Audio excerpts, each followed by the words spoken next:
So, Anasuya గురించి తెలియనోళ్ళు ఉండరు.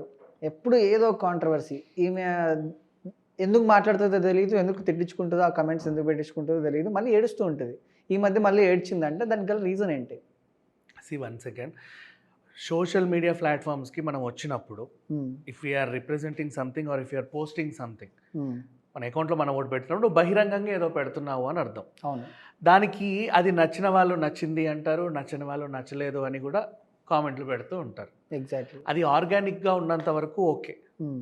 కాకుండా మితిమీరితే దారుణం. అంటే హెరాస్మెంట్ చేయడం, సెక్షువల్ హెరాస్మెంట్ చేయడం, హ్మ్. బాడీ షేమింగ్ చేయడం, నీ పార్టుల గురించి నీ అనుమతి లేకుండా మాట్లాడడం. హ్మ్. అండ్ నెక్స్ట్, ఏరా ఎందుకు ఇలా మాట్లాడాలంటే నిన్నెవడు పెట్టమన్నాడు మరి. హ్మ్. నువ్వు ఫోటో పెడితే అలాగే మాట్లాడాలని ఏం లేదు, సజెషన్స్ ఇవ్వచ్చు. మీరు పింక్ వేసారు కదండి, ఎల్లో వేస్తే ఇంకా బాగుంటుంది ఆ బ్యాక్గ్రౌండ్కి అని చెప్పి పాజిటివ్గా తీసుకుంటారు, చాలా హ్యాపీగా తీసుకుంటారు.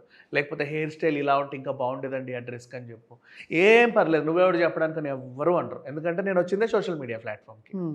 నువ్వేమైనా చెప్పుకోవచ్చు. తర్వాత అది ఒక ఆర్గానిక్ వేలో వెళ్తూ వాళ్ళకంటూ ఒక సబ్స్క్రిప్షన్ని బిల్డ్ చేసుకుంటూ వెళ్తుంది.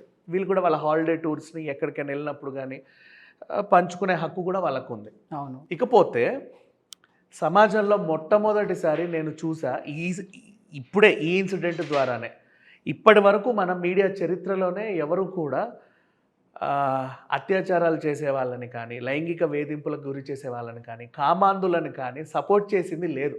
హ్మ్. ఎక్కడా లేదు. అవును. మొట్టమొదటిసారి ఒక సంఘ సంస్కర్త వచ్చింది మైకుల ముందుకి.